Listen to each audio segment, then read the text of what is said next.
Les objectifs de la présentation aujourd'hui, c'est bien entendu de vous présenter les résultats de la recherche que j'ai effectuée avec Anudon et d'obtenir votre rétroaction sur ceux-ci. Donc, j'ai 10 points. Vous voyez ici des images à droite, vous allez comprendre éventuellement ce qu'elles représentent. Donc, pour l'instant, je garde le mystère. Donc, il y aura une introduction, je vais parler de la problématique de l'étude, les questions de l'étude, les objectifs de l'étude, la pertinence à la fois scientifique, professionnelle et sociale. On espère qu'elle est pertinente. La méthode, les résultats, la discussion, la conclusion et, évidemment, la période d'échange avec vous. Alors, le contexte. Donc, Anudon est physiothérapeute et non pas ergothérapeute. Elle s'intéresse aux enjeux éthiques que pose la pratique privée en physiothérapie. J'ai essayé de l'amener sur un terrain plus ergothérapique, mais elle tenait évidemment à s'intéresser à la physiothérapie. Donc, la recherche concerne la pratique privée en physiothérapie, mais les résultats, je pense, peuvent s'appliquer à d'autres disciplines, notamment l'ergothérapie. Le contexte était de faire une recension des écrits et de repérer les enjeux éthiques propres à la pratique de la physiothérapie dans un contexte privé. L'étude des documents nous a amené à constater que la façon dont les enjeux éthiques étaient discutés dans les écrits n'était pas nécessairement basée sur beaucoup de connaissances éthiques. Donc, au départ, on analysait les enjeux, puis finalement, on s'est tourné vers les cas théoriques qui sont utilisés dans les écrits. Donc, c'est ça qu'on a fait ensemble. Je vais dire plus de détails éventuellement. Donc, pourquoi on a choisi cette pratique-là? On a choisi la pratique privée d'abord parce qu'un grand nombre de physiothérapeutes travaillent en privé au Canada, mais aussi de par le monde. Au Canada, on évalue actuellement à 43 % et il y a une poussée grandissante depuis plusieurs années. Et il semble y avoir aussi le même phénomène en ergothérapie, mais dans d'autres disciplines aussi. Et on sait aussi que la pratique privée, compte tenu du contexte organisationnel dans lequel cette pratique se réalise, engendre des enjeux éthiques qui sont cruciaux et peut-être même plus préoccupants que ce qui peut se passer au public. Mais bien sûr, il y a des enjeux éthiques dans la pratique publique aussi.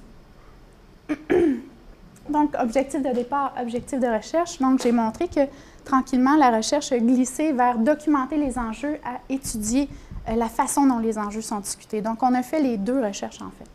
Mais aujourd'hui, je présente le deuxième volet. Donc, on s'est intéressé à l'utilisation des connaissances par les chercheurs en physiothérapie, mais aussi par les cliniciens, des connaissances donc éthiques lorsqu'ils traitent de l'éthique, notamment des enjeux.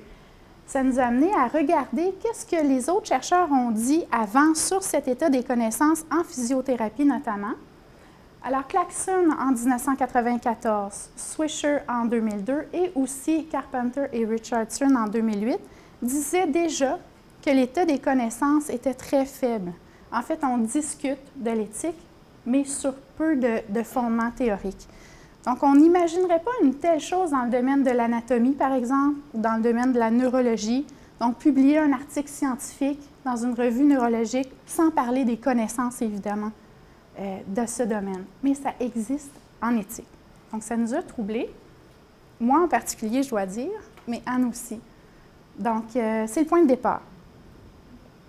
Donc, ces constats nous sont apparus préoccupants. On s'est dit, bien, on a un échantillon. Regardons aussi dans cet échantillon, aujourd'hui en 2014, qu'en est-il? Est-ce qu'on peut faire les mêmes constats qu'en 1994, en 2002 et 2008?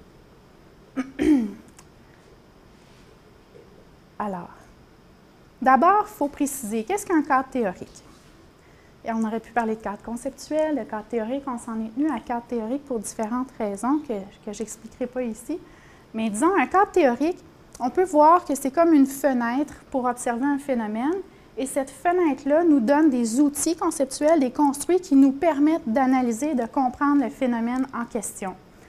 Donc, si on imagine ne pas avoir de cadre théorique pour observer un phénomène comme un enjeu éthique, on se demande comment on va être capable d'en discuter de manière cohérente, structurée, fondée, etc. On s'est dit que l'absence ou l'insuffisance d'un cadre théorique pourrait avoir des conséquences sur la manière dont on repère les enjeux éthiques. Est-ce qu'on va être capable de les repérer d'une manière aussi intéressante si on n'a pas de cadre? Est-ce qu'on va être capable aussi de les analyser d'une manière complète, approfondie, si on n'a pas de cadre, on a pensé que non. C'était notre hypothèse de départ que le fait d'avoir des connaissances pourrait outiller notre regard davantage. C'est en ce sens-là qu'on pense qu'un cadre théorique est nécessaire à l'analyse d'enjeux éthiques. Donc, on peut dire que c'est un présupposé de départ qui serait certes critiquable. Alors, quelles étaient les questions à l'origine de ce deuxième volet de l'étude? On s'est demandé quel est l'état de l'utilisation des connaissances éthiques dans les écrits discutant des enjeux éthiques que pose la pratique privée en physiothérapie? À partir de quel cadre théorique éthique les auteurs conduisent-ils leur réflexion, si cadre il y a? Quelles sont les forces et les limites de ces cadres? Et dans quelle mesure les perspectives théoriques des auteurs permettent-elles d'abord repérer les enjeux éthiques et ensuite de les analyser d'une manière qui serait à la fois pertinente, approfondie et complète? Donc, c'était nos questions de départ. Les objectifs, c'était donc d'effectuer une analyse philosophique des écrits, traitant évidemment des enjeux éthiques de la pratique privée en vue de répondre donc à ces 4 questions. Et le cas échéant, de proposer un nouveau cadre théorique pour repérer, mais surtout pour analyser de tels enjeux. Alors, au plan scientifique, on s'est dit qu'une telle étude était pertinente, notamment parce qu'on avait déjà vu qu'il y avait des manques au plan des connaissances dans les recensions des écrits qui avaient été faites antérieurement dans le domaine de la physiothérapie. On s'est dit que ces recensions dataient, donc il importait de refaire un état des connaissances, d'autant plus que maintenant que la maîtrise professionnelle, la maîtrise est obligatoire pour la pratique. Les cours d'éthique ont été intégrés dans les formations, donc on peut espérer que tranquillement, les connaissances éthiques vont être utilisées pour discuter dans les écrits. Ensuite, l'autre élément qui est intéressant, les recensions des écrits qui ont été faites antérieurement se basaient, comme c'est le cas souvent, sur des articles scientifiques, c'est-à-dire vraiment des textes faits par des chercheurs, etc.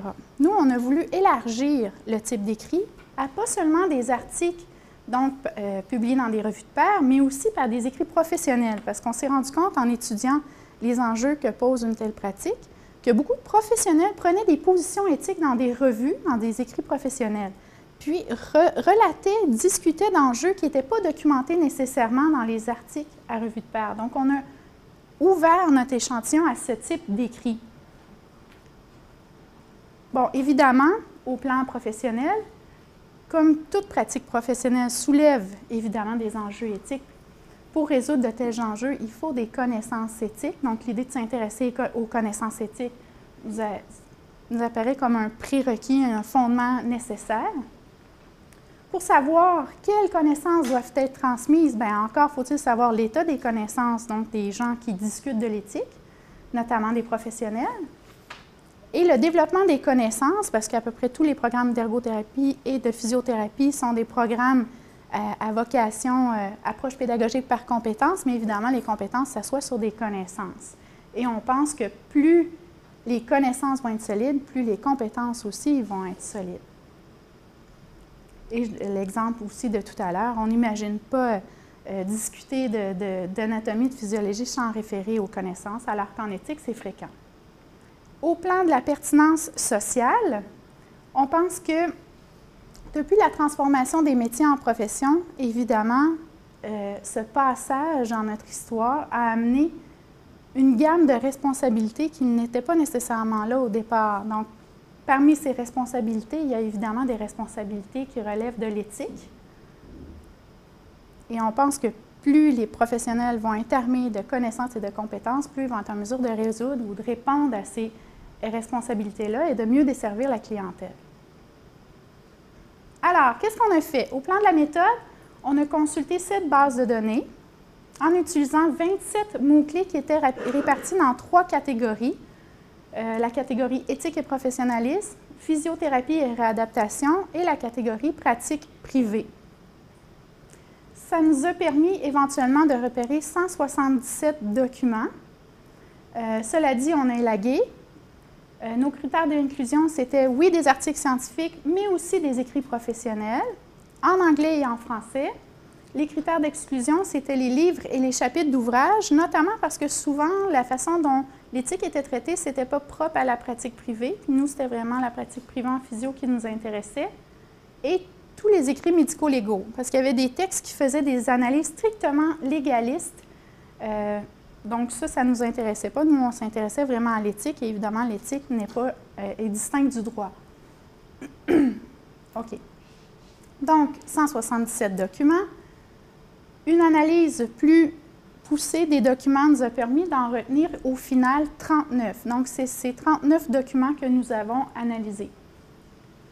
On a fait une analyse philosophique des écrits suivant la méthode herméneutique en s'inspirant du philosophe Gadamer.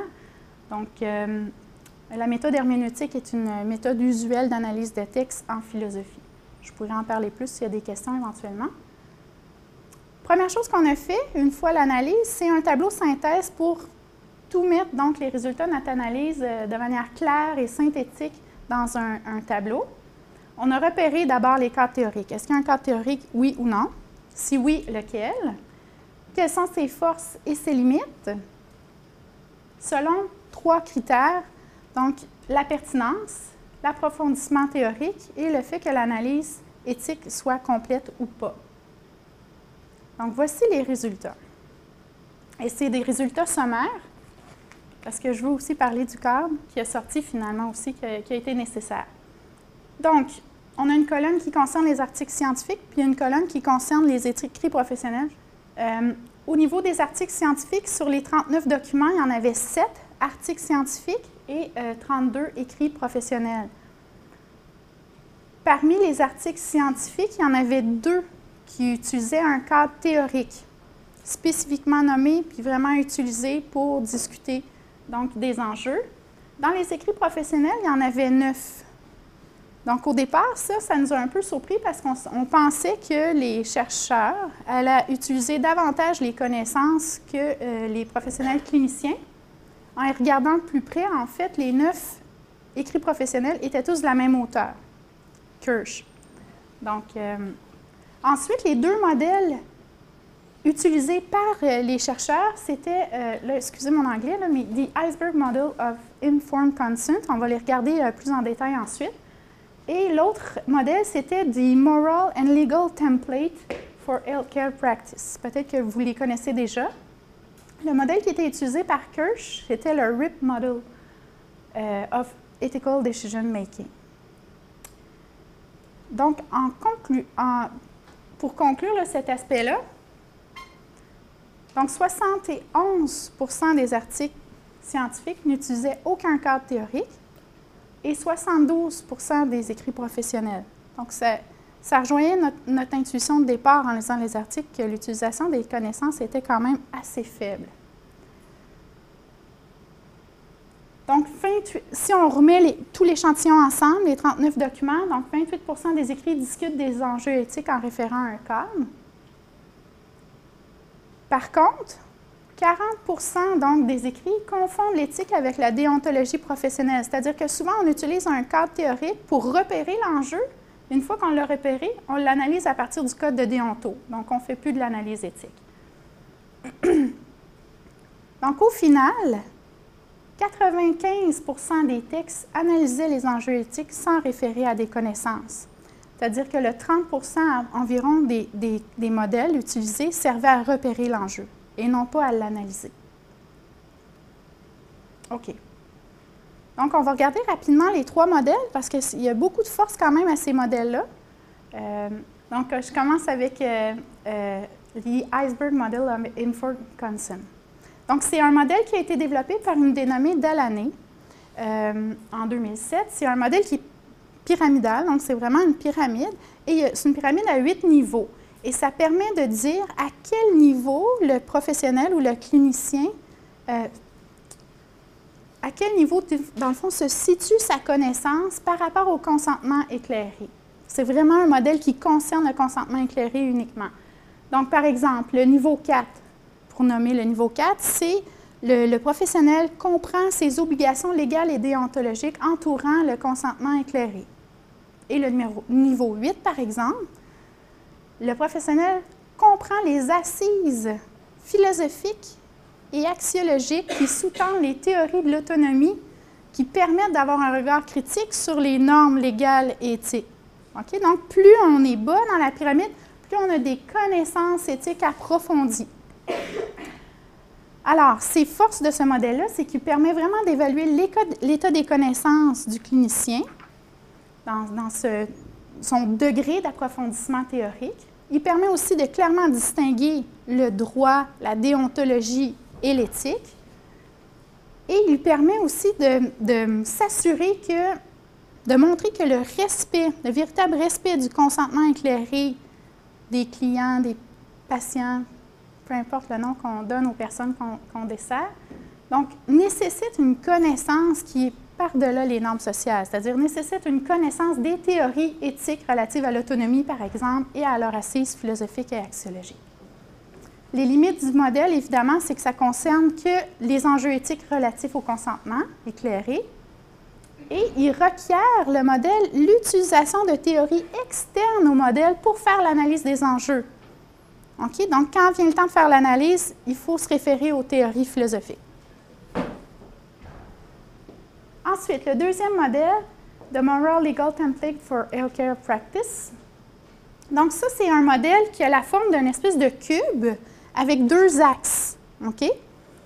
Et ce faisant, il y a 4 cadrans qui se présentent. Un cadran où on va pouvoir dire l'enjeu éthique, l'enjeu qu'on a repéré, est par exemple éthique et légal. Okay? Donc, ou par exemple éthique et illégal, ou non éthique et légal, ou non éthique et illégal. Donc, on nous permet de situer l'enjeu puis de bien distinguer, ce faisant, l'éthique et le droit. Donc, on peut être amené à être dans une situation où on va être appelé, si on veut respecter l'éthique, à être dans une position d'égalité ou non. Okay? Et aussi, le cube a 3 cubes superposés, à savoir, on va pouvoir dire si l'enjeu concerne l'individu, s'il concerne l'organisation ou s'il concerne la société. Donc, on peut aussi situer l'enjeu par rapport à ce qu'il est organisationnel, interpersonnel, etc. Donc, il y a plein de forces au modèle. Les limites, c'est qu'il ne permet pas encore là de faire une analyse éthique. Il permet de situer l'enjeu dans un des cadrans, dire à quel niveau il s'intéresse à l'individu, etc., mais il ne permet pas de faire une analyse. Et d'ailleurs, les auteurs du modèle, quand vient le temps de faire l'analyse de l'enjeu, ils se réfèrent à des principes externes au modèle. Ils se réfèrent notamment à 3 principes éthiques, la bienfaisance, l'autonomie et la véracité. Et là, ils vont utiliser des théories philosophiques pour expliquer donc ces concepts-là. Le dernier modèle, c'est le RIP Model of Ethical Decision Making, donc qui est utilisé par Kirsch, mais qui n'a pas été développé par elle. Il a été développé donc par 3 collaborateurs, dont Swisher. Donc, encore là, on a un même genre de situation. C'est un modèle, encore là, qui permet de situer la problématique éthique. Est-ce que c'est interpersonnel, organisationnel, social? Il aide aussi, il y a beaucoup de concepts qui sont développés qui permettent à l'individu de réfléchir à la situation. Par exemple, la sensibilité morale, le jugement moral. La personne utilise le terme moral. Moi, je distingue l'éthique de la morale, mais là, j'ai gardé les termes de l'auteur. Donc, sensibilité morale, jugement moral, motivation morale, courage moral, bien commun. Donc, il y a des concepts intéressants, mais cependant, sont peu définis de sorte qu'ils sont peu opérationnalisables. Kirsch, quand elle utilise le modèle, elle ne revient pas nécessairement sur ces concepts-là. Et finalement, ce qu'elle fait, c'est qu'elle va utiliser les règles déontologiques pour analyser le problème. Okay? Donc, c'est comme si le modèle en lui-même n'est pas assez défini, pas assez expliqué pour apporter vraiment des concepts qui vont permettre d'opérationnaliser au plan éthique l'analyse. Donc, c'est un peu ce que je dis ici. Là. Il n'y a pas une définition suffisante des concepts pour que ceux-ci viennent opérationnalisables. Puis quand on essaie d'opérationnaliser le modèle, on se retrouve à confondre l'éthique avec la déontologie professionnelle. Alors, c'est les 3 modèles qui ont été recensés dans les 39 documents. Donc, en résumé, le niveau d'intégration des connaissances éthiques dans l'échantillon scruté est faible. Les cas théoriques utilisés sont utiles pour cerner les enjeux, mais pas nécessairement pour les analyser. De fait, ces cadres offrent peu d'outils conceptuels suffisamment définis et ancrés au plan axiologique, c'est-à-dire au plan des valeurs, et au plan philosophique aussi, pour réaliser une véritable analyse éthique. C'est-à-dire une analyse qui serait, selon nos 3 critères, pertinente, approfondie, complète.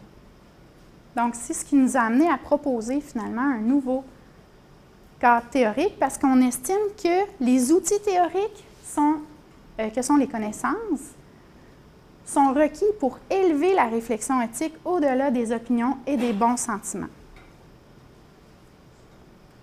Alors, on s'est retrouvés devant de merveilleux problèmes. Au début, c'était « Ah! » Mais après ça, c'était « Bon, ça peut être le fun aussi de construire quelque chose. » Donc, comment on fait pour bâtir un cadre théorique éthique? Alors, comment on fait?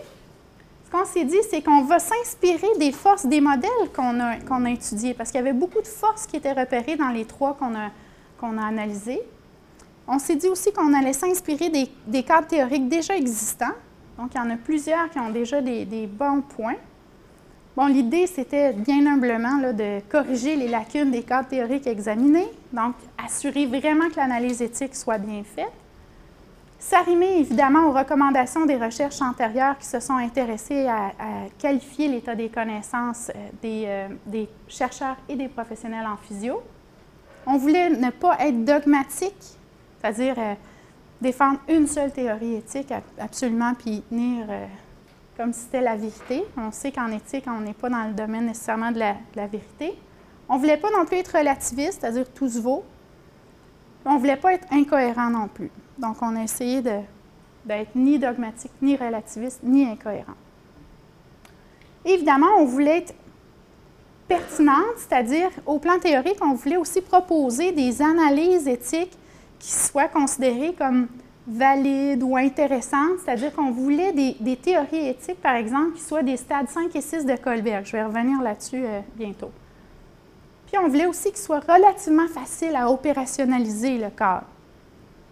Bon, pourquoi? Évidemment, pour augmenter l'intégration des connaissances en éthique, pour enrichir l'étape de l'analyse éthique de modèles de délibération éthique existants. Il y a plein de modèles de délibération éthique qui existent. Souvent, c'est des modèles à plusieurs étapes. Il y a tout le temps une place pour l'analyse éthique dans ces modèles-là. Et quand on regarde les modèles de délibération éthique, souvent, la place de l'analyse n'est pas toujours bien faite, en tout cas, selon notre humble point de vue. Donc, on voulait enrichir cette étape-là. L'idée, c'était de développer les compétences éthiques des professionnels pour améliorer la qualité éthique des interventions, ultimement toujours. Alors, quelques mots sur Kohlberg. Je ne sais pas si vous connaissez Lorenz Kohlberg.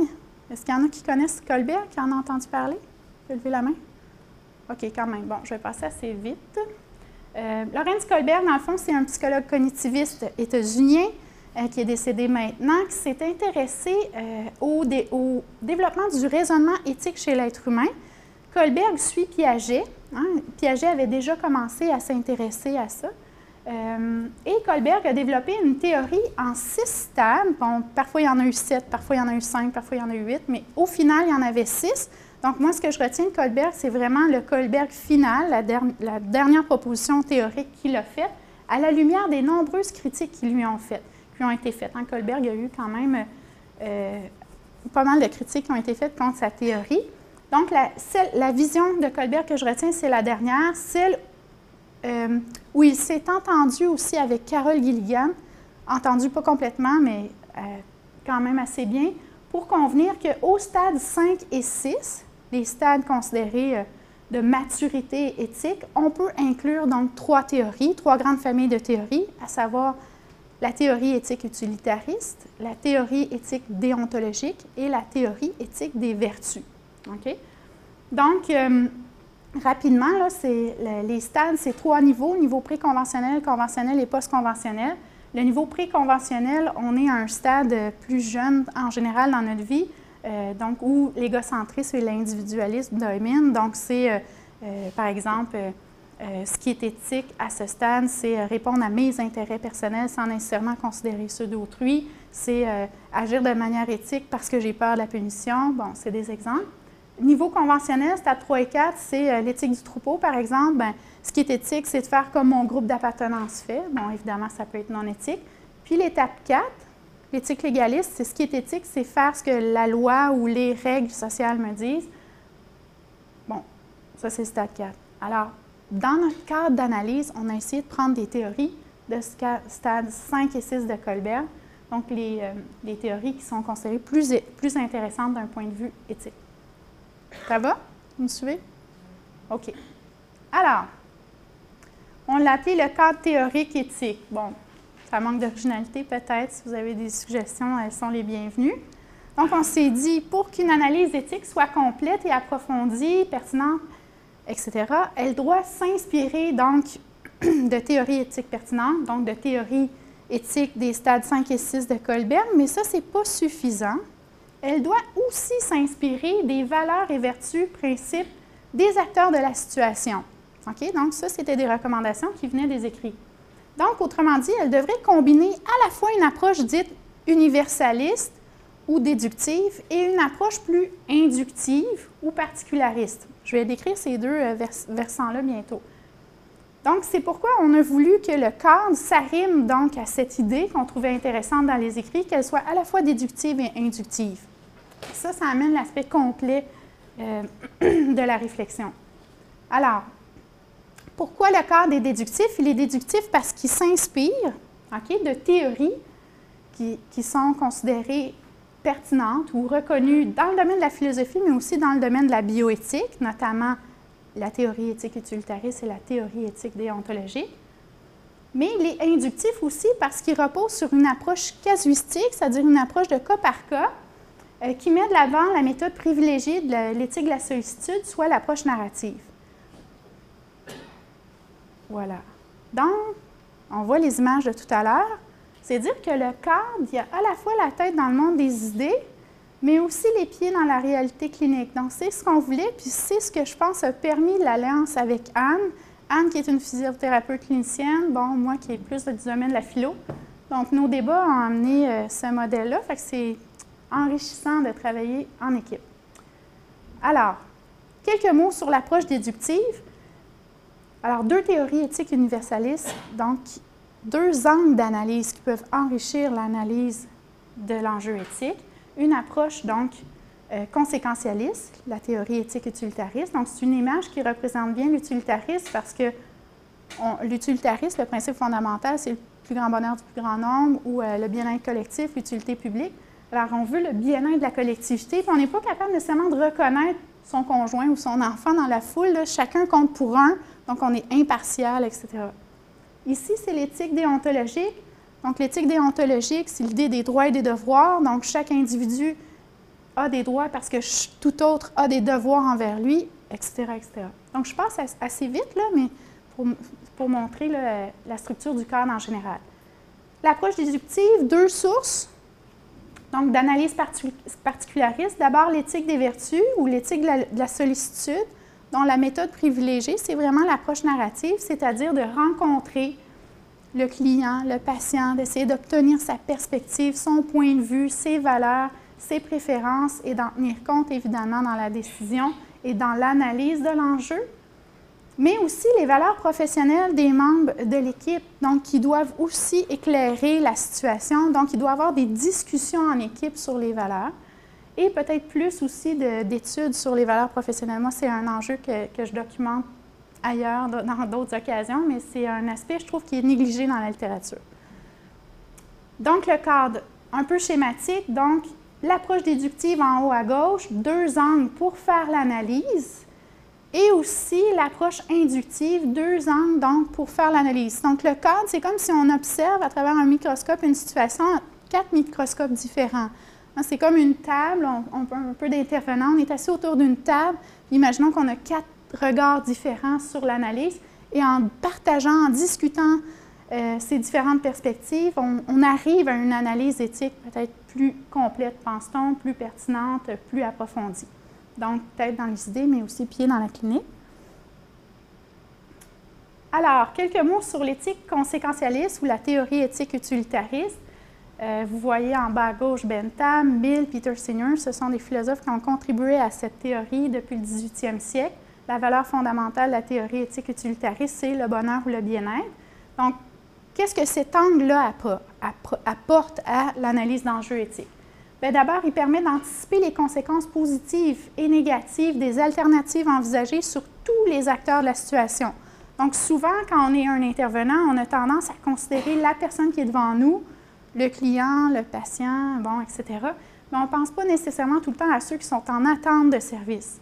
Alors, l'approche conséquentialiste nous permet aussi de les mettre aussi sur la table pour considérer aussi leurs intérêts. Cet angle-là permet d'utiliser aussi un critère pour analyser la situation qui importe aux personnes qui vivent le problème. Peter Singer a développé un utilitarisme des préférences. Donc, ça compte. Donc, quels sont les critères qui nous importent dans la situation? On peut aussi utiliser un critère plus impartial comme l'utilité publique qu'avait proposé Bentham donc, au 18e siècle. Toute cette analyse-là s'appuie sur une approche très empiriste, une épistémologie empiriste, c'est-à-dire qu'on doit nécessairement avoir un recours aux faits, à des faits objectifs, béton, et aussi ce qui inclut les résultats probants. Moi, je parle de résultats probants et non pas de données probantes. On n'a jamais accès aux données brutes des chercheurs, mais on a accès à leur interprétation, donc à leurs résultats. Donc, évidemment, ces notions-là sont amenées pour faire une analyse conséquentialiste. Et évidemment, on est stade 5 de Kohlberg, donc cet angle-là nous amène aussi à réfléchir par-delà les conventions sociales. C'est-à-dire qu'on examine les conséquences positives, négatives du respect des normes légales, déontologiques, institutionnelles, sociales qui s'appliquent à la situation. Donc, c'est vraiment rapidement analyse conséquentialiste. L'analyse déonto, donc on reconnaît en bas ici Emmanuel Kant, Ronald Dworkin et John Rawls. La valeur fondamentale de l'éthique utilitariste, c'est la dignité humaine, mais la dignité qui se trouve dans la liberté des êtres humains. Et c'est cette dignité-là qui fonde nos devoirs que nous avons à l'égard des autres, mais qui fait en sorte que les autres ont des droits, puisque nous avons des devoirs envers eux, et vice-versa. Les droits sont les corollaires nécessaires des devoirs. Donc, cet angle-là, qu'est-ce qui apporte à la situation? Il permet de considérer les droits et les devoirs de tous les acteurs de la situation, donc les personnes que nous desservons là, mais aussi ceux qui sont en attente de service, voire même les générations futures, on peut aller loin. Cet angle d'approche-là s'appuie sur une épistémologie plus rationaliste, qui nécessite de repérer les devoirs qui incombent au genre humain à l'égard de tout autre. Ça nous permet aussi de contrebalancer les devoirs positifs que nous avons à l'égard des autres, mais aussi les devoirs négatifs. C'est quoi un devoir positif? Un devoir positif, c'est un devoir de bienfaisance, c'est-à-dire qu'est-ce que je dois faire pour que mes responsabilités éthiques envers cette personne ou ces personnes soient respectées? Et les devoirs négatifs, c'est qu'est-ce que je dois ne pas faire pour que les droits de l'autre soient respectés? Donc, les devoirs négatifs concernent la non-malfaisance. Donc, ça permet de regarder toutes ces dimensions-là. Ça nous permet aussi de concevoir, comme Dworkin le dit, les droits comme des atouts. C'est comme si, quand on joue aux cartes, là, un atout vient nous protéger contre une invasion illégitime de quelqu'un d'autre sur un de nos droits. De concevoir les droits comme des atouts, comme des mini-forteresses qui protègent en quelque sorte les personnes. Et ça nous permet aussi de prendre en compte l'égalité des chances, comme Rawls le disait. C'est le premier principe de sa théorie de la justice, à savoir donner des droits à chacun pour que chacun ait ultimement une égalité des chances. Encore là, ça nous permet de réfléchir par-delà les conventions sociales, de penser les droits et les devoirs tels qu'ils devraient être et non pas tels qu'ils sont. Encore là, on est au stade 5 et 6 de Kohlberg. Alors, c'est un peu un marathon de présentation de théorie, mais bon. L'éthique des vertus. En bas, ici, on reconnaît Platon et Aristote et on voit le fameux dilemme approche déductive, approche inductive. Le débat tient toujours, encore aujourd'hui. Et on voit aussi d'autres contributeurs à la théorie éthique des vertus contemporains. Carol Gilligan, qui est l'étudiante de Kohlberg, toujours vivante, elle. McIntyre, un Écossais, lui aussi enseigne à Édimbourg. Vous reconnaissez ici en bas à droite Charles Taylor et Amartya Sen aussi, qui a gagné un prix Nobel d'économie.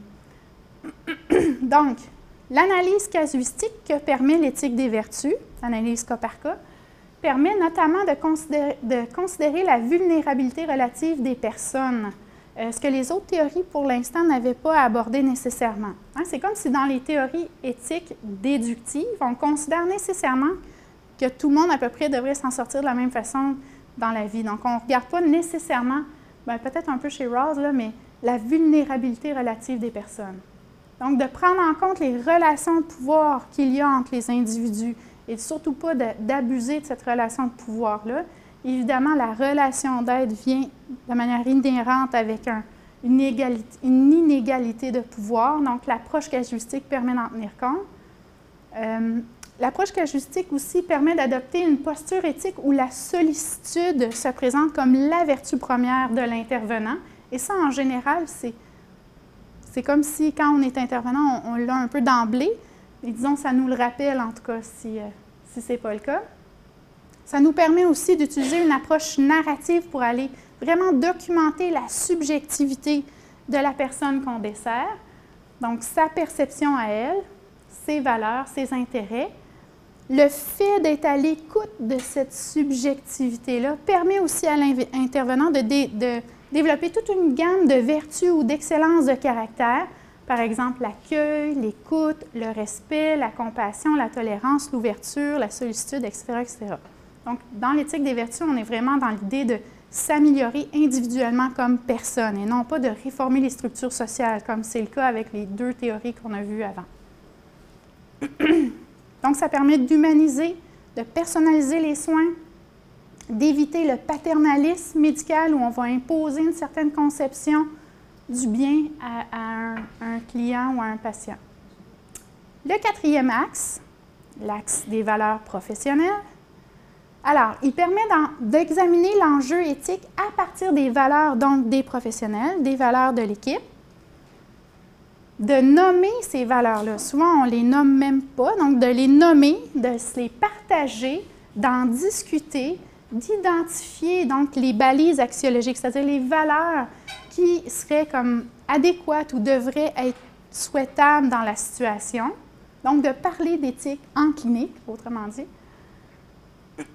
De s'inspirer peut-être, si on manque d'idées, des valeurs, des codes d'éthique de nos institutions, de l'institution auquel on travaille, ou d'écrits professionnels. Puis, on peut s'aider aussi dans la discussion de l'éthique de la discussion de Habermas. Et là, bon, j'ai tenté, en m'inspirant de Bégin, là, de résumer les 3 grands principes de l'éthique de la discussion d'Habermas. Donc, imaginons qu'on est une équipe et on veut parler des valeurs. Bien, tout intervenant doit prendre une part active aux discussions. Donc, personne ne doit rester silencieux, puis active, donc pas juste parler une fois, là, mais de vraiment participer. L'expression des points de vue divergents doit se faire sans entrave. Donc, ça veut dire que la recherche du consensus éthique ou de la cohésion du groupe ou de l'harmonie entre les personnes ne doit pas limiter les débats, empêcher l'examen approfondi des faits ou neutraliser les conflits. Donc, il faut vraiment essayer d'en parler le plus honnêtement possible. Bon, je suis rendue à la discussion. Donc, ça, c'est la présentation du cadre, rapido, marathon. Il reste la discussion en conclusion, puis après ça, on pourra échanger ensemble. Donc, notre discussion, dans le fond, c'est que les résultats de notre étude confirment le faible degré d'intégration des connaissances éthiques dans les articles des chercheurs en physiothérapie et dans les raisonnements, donc, des physiothérapeutes. Il réitère le besoin, à tout le moins en physiothérapie, d'établir un corpus de connaissances éthiques plus systématique et plus fondé au plan philosophique. Devant ce constat, on a élaboré donc un cadre théorique éthique pour analyser, donc bonifier le moment de l'analyse des enjeux par à la fois des connaissances éthiques pertinentes, mais aussi des valeurs légitimes des personnes qui sont confrontées aux enjeux. Puis on pense que cette combinaison d'approches est intéressante et est somme toute novatrice. Elle découle notamment de recommandations, donc de recherches antérieures dans le domaine. Évidemment, bien que le cadre s'arrime aux recommandations, il se distingue des cadres existants, notamment à cause de cette combinaison d'une approche à la fois déductive et inductive. Comme le relève une anthologie que vous connaissez peut-être, celle de Saint-Arnaud, La plupart des auteurs optent soit pour une approche principielle, c'est-à-dire une approche déductive. On applique un principe éthique à une situation, ou au contraire, par une approche strictement narrative. Okay? On considère que ces approches-là sont incomplètes. Donc, on reconnaît dans les écrits qu'il faut s'inspirer des théories éthiques pertinentes, mais on reconnaît aussi que ça peut être intéressant une approche narrative, mais c'est comme si personne à notre connaissance, là, dans les écrits en tout cas qu'on a examinés, l'avait fait. OK. Donc, les forces de l'étude, on pense que le fait d'avoir élargi nos critères d'inclusion aux écrits professionnels a été bénéfique parce qu'on a pu mesurer à la fois l'état des connaissances auprès de chercheurs, mais aussi des cliniciens. Puis, ça nous a permis aussi, dans l'autre volet de la recherche, de documenter des enjeux qui n'étaient pas documentés par les chercheurs. On pense aussi que la collaboration entre moi et Anne a permis vraiment là, de bonifier notre réflexion. Évidemment, on pourrait nous dire que la représentativité de notre échantillon est faible. Ce n'est pas représentatif de l'ensemble des enjeux éthiques en physiothérapie. C'est peut-être pas représentatif non plus de ce qui se passe en ergothérapie ou dans d'autres disciplines.